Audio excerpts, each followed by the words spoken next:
C'est une orgie amusante, quand Pierre Palmade le déroulé de ses soirées coquines. Impliqué dans un accident de la route survenu le 10 février dernier alors qu'il était positif à la cocaïne.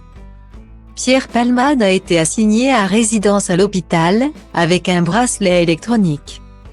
Ce vendredi 17 février, BFM TV est revenu sur les nombreuses soirées coquines organisées par l'humoriste à son domicile. L'enquête continue depuis le vendredi 10 février 2023.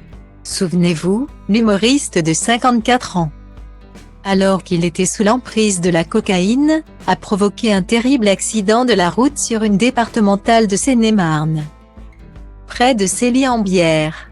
Aux alentours de 19h, Pierre Palmade s'est déporté sur la voie d'en face, avec deux autres individus à bord, percutant de plein fouet un autre véhicule. Avec, à l'intérieur, 3 passagers, un homme d'une quarantaine d'années, son fils de 6 ans et une femme enceinte de 6 mois et demi.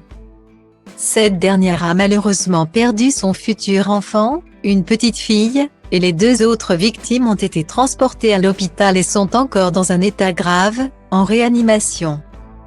Si l'humoriste était hors de danger dès le lendemain de l'accident, il est resté à l'hôpital pendant quelques jours, avant d'être placé en garde à vue, après être passé devant le tribunal de Melun.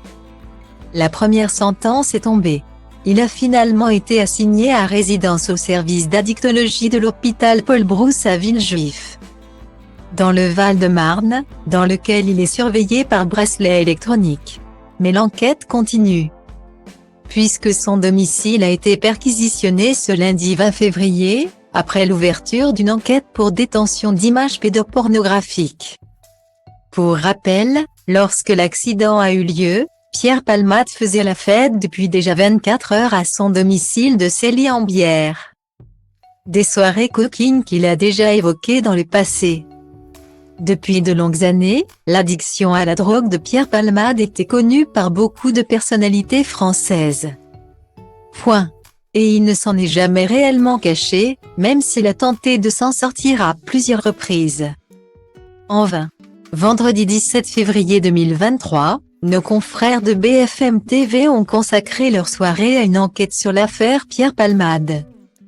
L'occasion de revenir sur ces soirées champ-sexe, qu'il a l'habitude d'organiser à son domicile, dont le but est d'avoir une activité sexuelle boostée par la prise de stupéfiants. Tout se passe chez moi.